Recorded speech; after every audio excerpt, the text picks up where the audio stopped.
Nandito na naman tayo para sa isang napaka-sweet at nakakakilig na love story nila Kalingap Edu at Ate Viancy. Tulad mo ay aking makilala at kung ano ako'y tanggap. Para sa pagpapatuloy ng ating love story ay pumunta ang Kalingap team at si Ate Viancy sa isang amusement park. Sobrang tagal talaga ng kanilang biyahe.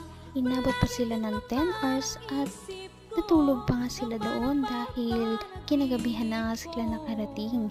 At kinaumagahan, ayun na, pumunta na sila sa amusement park. At sobrang nag-i-enjoy din talaga ang Kalingap team na makikita ninyo sa ating nakaraang video. Ngayon ay ang pagpapatuloy ng kanilang adventure dito sa amusement park. Sobrang nakakakilig ang mga matutunghayan niya dito dahil magkakaroon sila ng mas maraming interaction at mas lalo silang magkakaroon ng bonding.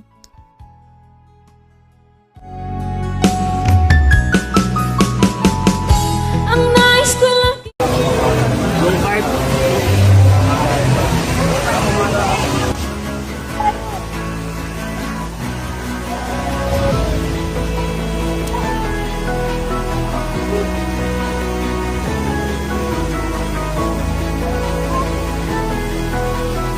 Wala tayo sa kabayo lang.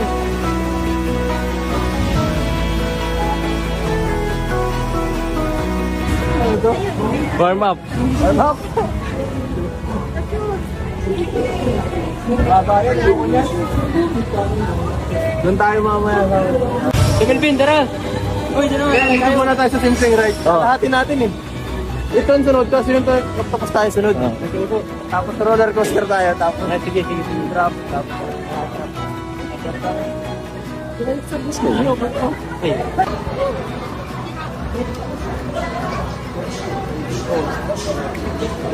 anong problema? Sana di ako mapahiya sa mga gusto kong gawin. Childhood. Memory, lang ito, pangarap ko lang ito dati. Pangarap lang dati. Ngayon, matutupad na. Kasi dati, nung dito ako tumitira. Isang taon ako dito, pero hindi pa man lang ako nakatry kahit isang beses. Pero kung ano ako'y tanggap mo na, hindi ka rin nag-alala. Para daw sa warm-up na kanilang sasakyan ay sasakay muna sila sa isang carousel dahil ito ay hindi man na masyado nakakatakot. Mamaya na daw sila sasakay sa ibang mga extreme na rides kaya enjoy ninyo kung ano ang mga mangyayari dito. taon ako dito, pero hindi pa man lang ako nakatry kahit isang beses. Pero ngayon, natutupad na. Kasama pa kayo, di ba? Lalo ka. Sobrang saya. Tara. Sumakay tayo sa kabayo. Nung bata ako, gustong-gusto ko dito sumakay eh. Okay ka lang? Ikaw maglala, sanay na ako dito sa Baguio.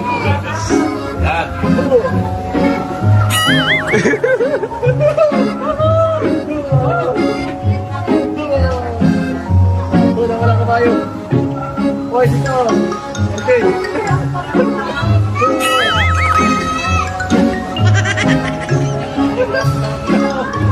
Pambira, yan yan.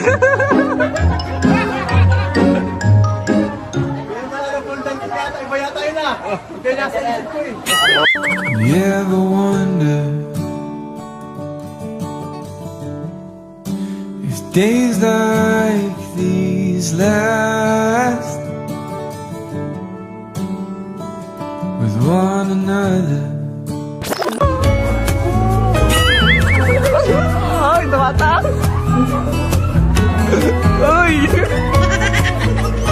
Uy, mapira! Uy, parang... Around town, the city I go when I was struck by luck.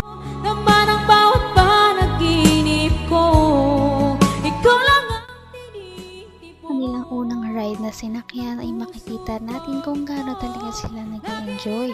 Si Kalingap Edu ay sobrang komportable at nag-enjoy siya kaya makikita natin na parang medyo childish siya at lumabas ang kanyang pagiging makulit.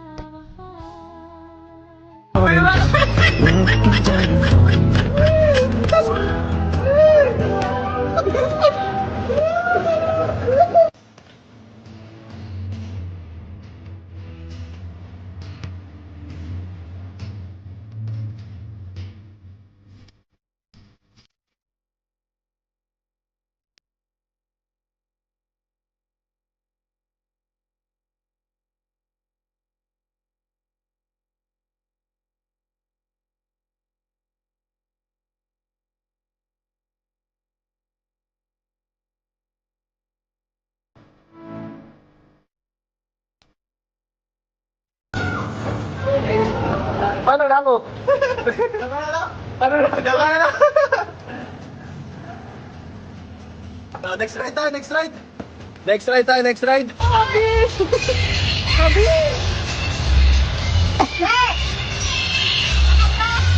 Sinarap po.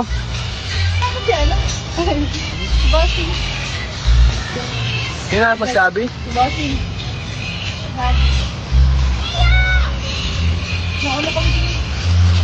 Saan kayo masakay?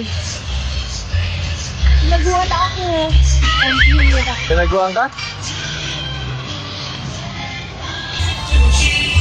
Ito ba yung musok dito? Saan mo hanapin dito? Hanggang wakas ay tayo ng dalawa.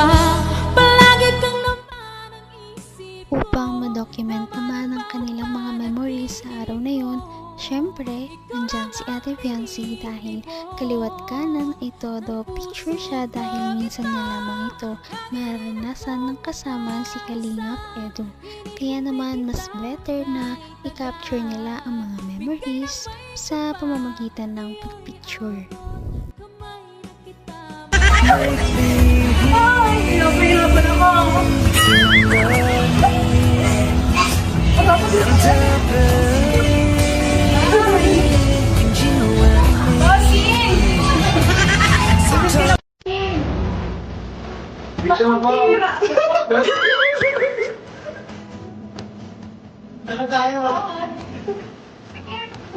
Kanina ka pa niya hinahanap ko.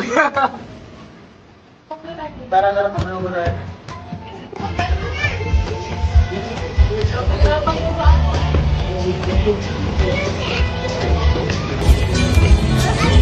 Dito tayo, sa lobo. Saan ba ang ride? Ay! Ay, lilipad na kuya! Next ride, next. Parang mas maganda to. Ganda! Ay, kayo. Yan, ito pa yan. Sakay tayo dyan. Bigla yan lumaba. Oo nga eh. Mas ikaw na lang tayo pag nakakatakot. Woo! Siyempre, tinistingan ko lang. Grabe ang taas. Gusto kasama si Bob? Ay! Grabe! Grabe! Buhay ka pa, ayan o. Ingat eh. Grabe yun. Ako ang kinabahan. No, ay, ayos. Grabe, sabi. Sobrang mag-e-enjoy talaga silang dalawa sa kanilang mga pinuntahan at dito nga ay hindi nila maitago kung gaano sila nagkukulat sa mga rides na sobrang taas at syempre yan ay sasakyan din nila maya-maya lamang at ito ay inyong makikita sa ating susunod na video kaya yan ay inyong dapat na subaybayan. Napaka-sweet talaga nila at napakabait ng tambalang ito kaya maraming sumusuporta. Kaya naman sana ipatuloy natin silang suportahan at mahalin si Fiancé, si Kalingap Edu at ang Kalingap team. Yun lamang at maraming salamat sa panonood. Abangan natin kung magkakatuluyan ba talaga si Kalingap Edu at Fiancé. Hanggang sa muli! Bye! Ngayon'y abot